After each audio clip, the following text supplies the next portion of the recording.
Hey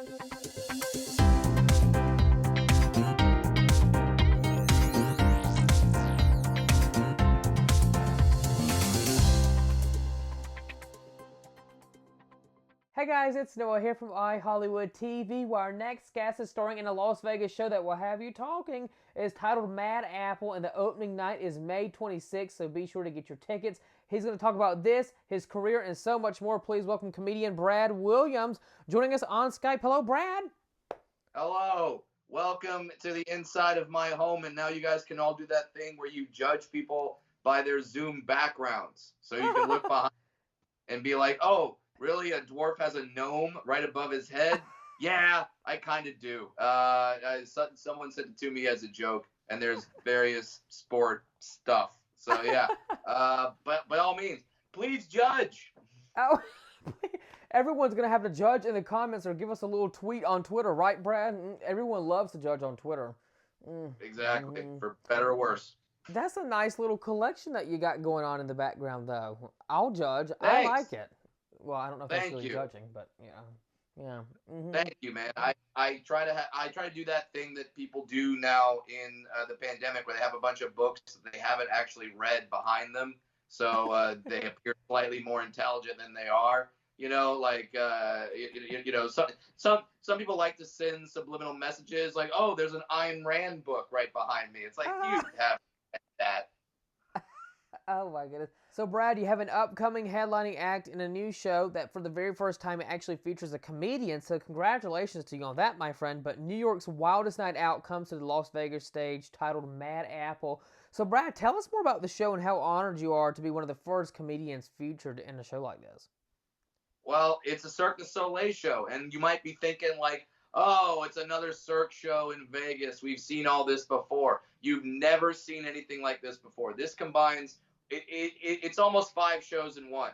If ever you want to go see a magician, a rock band, acrobats, a comedian, we have all that, but only in one show. And like you said, as far as I know, I'm the first comedian to be involved in a Cirque show. And that's really exciting, because for me, in terms of what I like to do with my act, is I like that phrase, we've never done this before. I love that. Yeah. I like breaking new ground, and obviously doing it with the Cirque name, but doing it in a way that hasn't been done before, where this is sort of like the Cirque show if you have ADD, where if you don't like something on the stage, wait 5 minutes, we have something else. Oh, you didn't like the singer? Here's an acrobat. You didn't like the acrobat? Here's a dwarf telling jokes. You didn't like that? Well, what the hell is wrong with you? What else do you need in life? So Mad Apple, it rewrites the script on Las Vegas entertainment, basically what you just said, but how much does Vegas mean to you, and what's made you intrigued to want to do a show like this? Yeah. Well, Las Vegas, to a comedian, it's a home you have to make. You have to. Everyone talks about New York and LA, sure, but at the same time, Vegas is always one of those benchmarks of where are you in your career? Are you playing the dingy comedy club that's at the hotel that no one really goes to, where everyone just kind of goes and says, make me laugh. Buddy Hackett made me laugh in 1952. You know, like, are you going to that club, which is where we all start off? Or do you end up on a Cirque stage with all these acrobats and singers and magicians and performers all behind you? So that's where I'm at now. And it's really exciting. I'm thrilled to do it.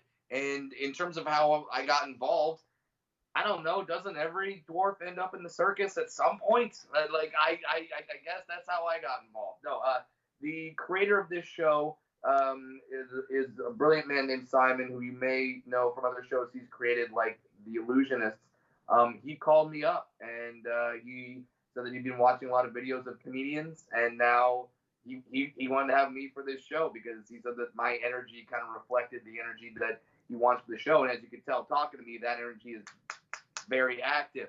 So I'm going to be providing a show the best of my ability for the sights, for the sounds, for the visual, for everything. And like for the first time, like normally when I'm up on that stage, I'm the most interesting thing on that stage. A dwarf telling jokes. That's not exactly something that everyone sees on a regular basis. But now it's like, oh, I'm surrounded by this person, this person, this person, this person. Like, no one's going to be looking at me. No one. And I'm perfectly fine with it. I'm going to be a fan as much as everyone in that theater just watching all these incredible acts. Oh my goodness, I have to come. I have to go to this show. What am I doing sitting here on the couch? We'd love to have you. I'm going to go, Brad. And, you can probably get in for the preview shows in early May. But I know our grand opening is the last week of May. So by all means, get your tickets. This thing's going to sell out. This thing's going to be the hottest show in Vegas. Wayne Newton got nothing on Mad Apple. That's right. I said it. Now, Brad, doing stand-up comedy, do you happen to remember the first joke that you ever told, and how was the crowd's reaction to it when you shared it? I do. And every now and then, I still bring back this joke as sort of an homage to myself. That sounds horrible. But I like knowing that the first joke I ever told was funny and got laughs. And it's not so much as a joke as it is a story, a true story. I was traveling, and I was in London, in fact, and a guy, the elevator doors opened. I got in the elevator, and a man who was wearing a turban, so I imagine he was a Sikh, I think. I didn't really have an extended conversation with him, but he looked down, saw me, and just started screaming, "Oh my God, it's a demon. Get away from me, you little demon."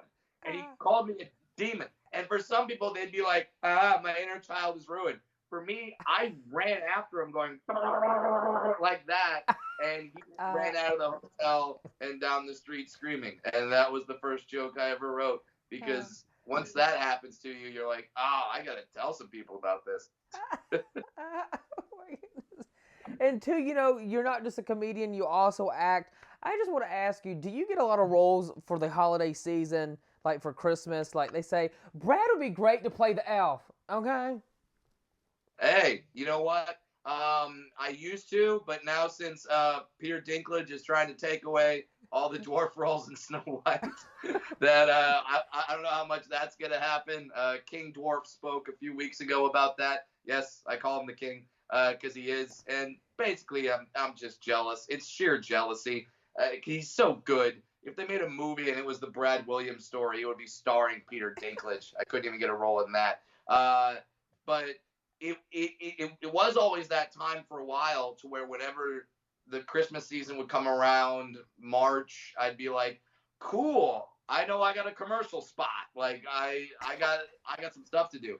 But that's one of the best parts about being a comedian, is that it got to the point where I only took a role if I really liked it or really wanted to do it. Yeah. So like when Christopher Guest calls me up and says, I want you to be in the film Mascots on Netflix, and I get to do a scene with the late, great Fred Willard, that's something I want to do, and it is on that career bucket list. So I'm taking way less roles that are just kind of offered to me. If you want to go back and see me in one of those types of roles, there was a movie that aired on Animal Planet. Yes, Animal Planet. They made movies. It was called Hercules. It was called Hercules Saves Christmas. And you might think, oh, the Greek god. No, Hercules was the name of a pit bull. So the pit bull saved Christmas. I was an elf. It's the best acting you've ever seen in your life. Wink, wink, nudge, nudge. And yeah, that was one of those roles that was fun, but I'm glad I don't necessarily have to do those types of jobs anymore. And I'm so glad that you mentioned that, because you made headline at the beginning of the year with Snow White saying that she should end up with one of the dwarfs instead of a prince, which would actually be a unique thing to see on screen. So which dwarf, now, Brad, would you like to see her end up with if that were to, ever happen? Oh, I mean, see, so my point was that, yeah, because when they're doing a live action Snow White and they're using the dwarves again, and some people think that's offensive, and that's okay, but I have a way of making the dwarves in the story and be less offensive, and that's let's have some female dwarves in the mix. It's not just a bunch of old crusty white dudes in a cottage. Let's have some female little people in there. Then also, I thought if Snow White could end up with one of the dwarves, that's a real progressive story. By the way, the dwarves were the best suitors. She ended up with the prince, who just waltzed on in after the dwarves did all the work, housing her, protecting her, feeding her. The prince waltzes in and goes, oh, hey, look, there's a dead girl. I guess I'll make out with her. makes out with her, and then they end up happily ever after. That's BS. She should have ended up with Dopey. She would have been happier with Dopey. She gave Dopey a kiss earlier in the movie. He's sweet, he's funny, and he doesn't talk. So Snow could have all the stories to herself. And if you're thinking right now, yeah, but a prince, he's got all that money. Well, the dwarves were diamond miners, okay? We're doing all right. We'll be able to provide. Diamonds are a girl's best friend and a little man to go with it. And a little man to go with it. Oh, yeah, you know what? That'll be great for all the little kiddos out there, especially when they go to Disney World. It'll be Snow White and, a little dwarf. Yeah, Yeah. Yeah. Prince Charming. I can be charming. Let's go. That's right. Now, out of a long, successful career that you've had, what's been by far one of your favorite projects that you've had the great pleasure of working on? Oh, geez. I mean, there's been a few of them, that's for sure. The aforementioned Mascots movie with doing a scene with Fred Willard, that's right up there. But the most fun project, I'm not gonna lie to you, is a project very few people saw, but oh God, was this the time. I was on a show very briefly called, well, I wasn't really on the show. I'll describe my role. So in the world of television, when you have a live studio audience, you have what's called an audience warm-up person. The audience warm-up person is normally a comedian whose job it is to entertain the audience in between takes. So when they say cut, the audience is just sitting there and you want to keep them going, keep them laughing. So you have a comedian come out and they tell jokes, they play games, they throw candy, all this kind of anything they can do. And it's one of the most difficult jobs in Hollywood, but also at the same time really looked down upon. Like, it's kind of like, oh, you're doing that? And I got to do that for a show on country music television called Hulk Hogan's Wrestling with Celebrities. And so you're thinking like, oh, so it was like Christian Bale and Kristen Bell? No. The celebrities were people like Danny Bonaducci, Dennis Rodman, Trishelle from The Real World, Erin Murphy. And if you're like, who's Erin Murphy? Did you ever watch Bewitched? She was the little kid. All right, so it's Nikki Ziering, and and we had Stallone too. You're like, Sylvester Stallone? No, his brother Frank Stallone. That's who he had. And Todd Bridges, Screech. These were the celebrities that were wrestling, and I got to be the audience warm-up guy. So it was one of the taping days. They had they were doing the wrestling in the ring. The celebrities were fighting each other. In between the matches, they told me to go out there and be in the wrestling ring and entertain the people in the arena. So I ran out there, started telling jokes, and then what they didn't know, but what I did, I had my buddy in the audience as a plant, and he started heckling me. And then I started going back at him. And he started going back at me. And then I called him up out of the audience, got him in the wrestling ring, gave him the microphone and said, what, you think you can do better? You try it. And then he tells a joke that bombs horribly, gets very frustrated, and turns with the microphone and punches me in the face. So now you hear this big boom over all the speakers, and everyone's going nuts like, what the heck just happened? Now, my buddy and I, he is a trained professional wrestler, and I have taken a few lessons. Let's just say that. I don't want to call myself a wrestler. So we started improvising a wrestling match in the ring, going on, and it ends with me flying off the top rope, doing a move called the frog splash. A ref slides into the ring, counts 1, 2, 3. The audience goes nuts. And then they come out and say, all right, we're ready to shoot back again. And before they start shooting again, Hulk Hogan stops them and goes, no way, brother. I got to talk to these guys. And me and my buddy go up and talk to Hulk Hogan. And he's like, you guys were like a wrecking crew. That was unbelievable, brother. And starts talking to us. And we have a photo. And I'm so glad you brought this up because it's literally on my desk right here. So I can show you. Yes, show us. This is the photo of me and my buddy. me and my buddy Ozzy with Uh-huh. with Hulk Hogan, and yeah. So now you know I'm not lying. That is that cool. that was the most insane gig I've ever done. Wow.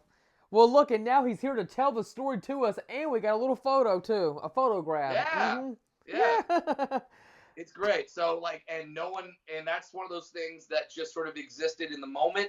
Everyone who was there will remember it. Everyone else, you didn't get to see it. And that's what I feel like this Mad Apple show is going to be. You have to be there. In order for someone to describe this to you, you wouldn't believe them. You wouldn't really get the full, like when we tell you that before the show, there's going to be a bar that transforms into the stage. Mm-hmm. You're like, how does that work? That's You crazy. have to come see. You have to come see the show because that is part of the show. You can get a drink at the bar. The bar you just got a drink at is going to transform into the stage where myself and other amazing performers will then blow your freaking mind. It's going to be a trip. Now, what are you eager for the fans to see from you and Mad Apple, as this is such an exciting project for you? I'm excited for them to see an ever-evolving act. Mm-hmm. When I start the show, it'll probably start off with jokes that I'm doing currently in my act, but as I see these performers, as I get into the Vegas culture, my part of the show will change. It's going to evolve. New jokes are going to be written. Simon gave me the greatest.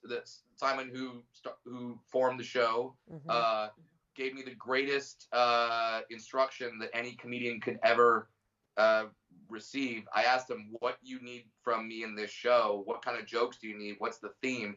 And he goes, "I don't care. Just be funny. That's all you have to do. You're funny. Just be funny. I'm not funny. I don't have to worry about that. You do." Perfect.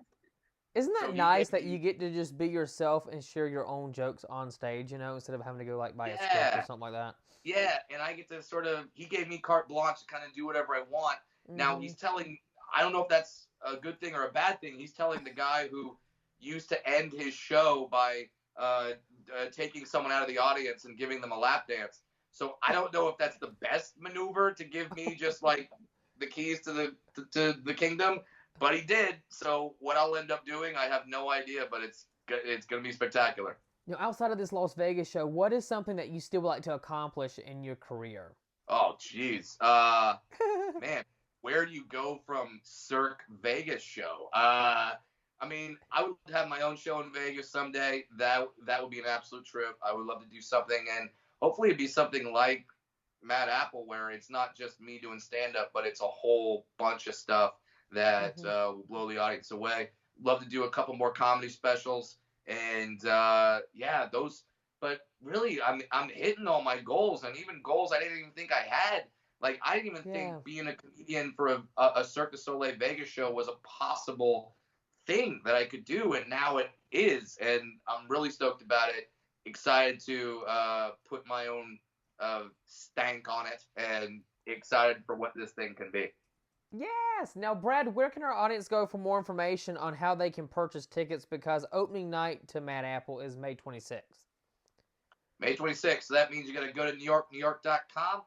Go to the website of the great hotel. And for more information on any of my stuff, go to my website, bradwilliamscomedy.com. I'm touring until this thing premieres. So, and probably a little bit after. So if I'm coming to your town and you want to get an idea of what is going to be on stage for Mad Apple, by all means, come out and see me on the road. But most importantly, get your tickets. This thing will sell out. It's going to be the talk of Vegas, and you know how hard it is.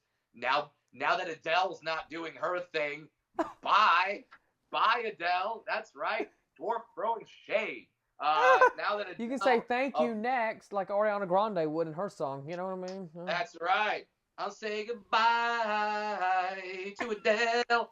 Yeah. No more Adele. It's all about Mad Apple.